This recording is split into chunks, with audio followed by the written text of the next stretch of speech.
Welcome back to Module 4. Up to this point in the collective, we've been doing really deep internal work, right? You've explored who you are now, what's changed, what you need in order to feel aligned, what drives you forward, right? All good things. And today we shift into how all of that actually shows up in real life. So, Module 4 is about understanding how you operate when you're at your best. And just as importantly, how you tend to operate under pressure. Now, remember, this isn't about fixing yourself, it's about noticing patterns so that you can stop repeating cycles that no longer serve you.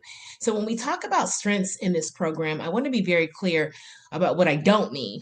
So, we're not talking about labels, we're not talking about personality boxes, and we're definitely not talking about what you should keep doing just because you're good at it.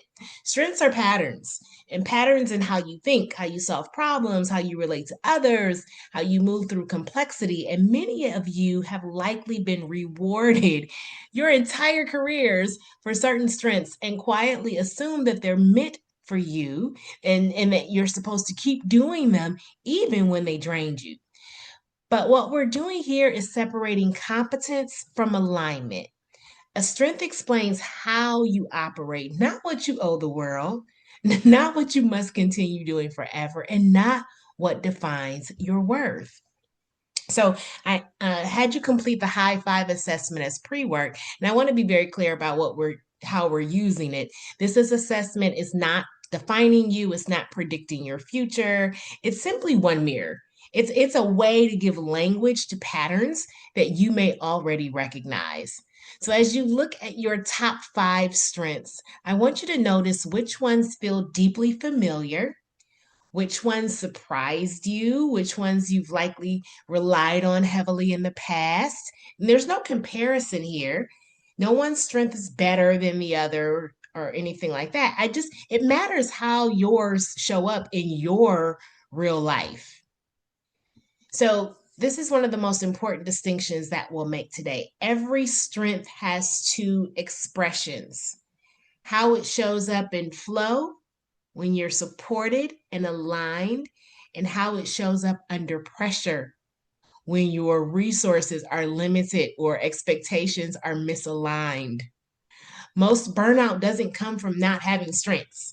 It comes from overusing them in environments that don't support you, right? A strength used in flow feels energizing, natural, and sustainable. That same strength under pressure can start to look like overfunctioning, people pleasing, control, or just emotional exhaustion. When a strength becomes your survival strategy, it stops feeling like a strength. I want you to look at your strengths. And one, notice if there's any that you don't agree with. There may be some that you don't agree with. But also notice how you've experienced that strength in various environments. When has it been used for survival? When has it really helped you to shine? Naming this isn't about criticism, it's just about awareness. Because once you see how your strengths behave under pressure, you can stop blaming yourself for burnout because it was actually the environment. Okay.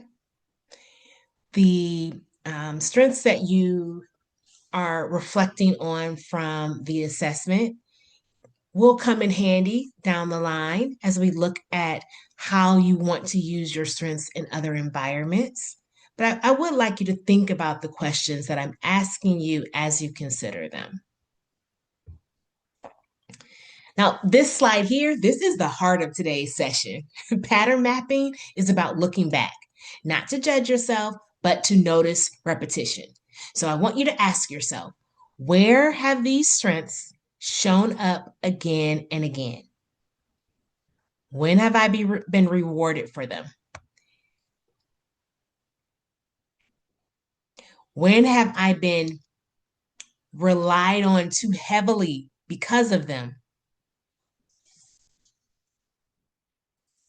Many high performing professionals are praised for strengths that they're actually overusing in order to survive. And when you use it that way in order to stay safe or to feel valuable or employed, that will eventually lead to burnout. So, naming this pattern doesn't mean that you're going to stop using it. That's not where we're going here. I just want you to stop sacrificing yourself in the process. This is where your primary driver really comes into focus. Your primary driver is not just motivation, it's the condition under which your strengths stay healthy. When your driver is fed, your strengths feel natural, they're energizing, they're sustainable. But when you ignore that driver or when you starve it, even your best strength can start to feel heavy or resentful. So, this is why two people with similar strengths can have completely different experiences in similar roles because it's not about capability. It's about whether the environment is feeding you in order for you to function well. So, as you look at your strengths, notice which ones feel energizing when your driver is met, which ones feel draining when it's not, and how does your behavior shift when you've been operating without your driver for too long. This insight explains so much, not just about where you've been successful, but about where you've been quietly burning out. This is why environment matters. And it matters more than titles. This is why we haven't talked about titles. The same strengths behave very differently depending on the context that they're placed in. In the right environment, your strengths create momentum and confidence. But those exact same strengths in the wrong environment create frustration, exhaustion, and self doubt.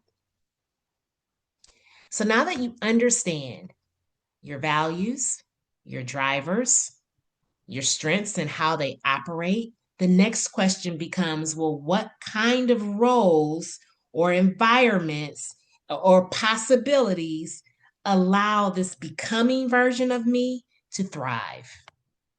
And that's exactly where we're headed to next. So, over the past 4 weeks, you've done important work. You've clarified who you are now, what you need in order to feel aligned, what drives you forward, how your strengths actually show up in real life. What tends to happen, what I notice at this point is a new kind of awareness. So that's where we're going. What kind of job should I get next? What kind of environments or roles or possibilities should I pursue? Right? We'll get into how you tell the story of you when you network. You'll get to rewrite your elevator pitch. You'll learn the exact formula that I use when I do my executive resume reviews. And I told you that I love LinkedIn, so I'm going to teach you what it's happening behind the LinkedIn algorithm so that you can attract more. See you in the next chapter. Bye.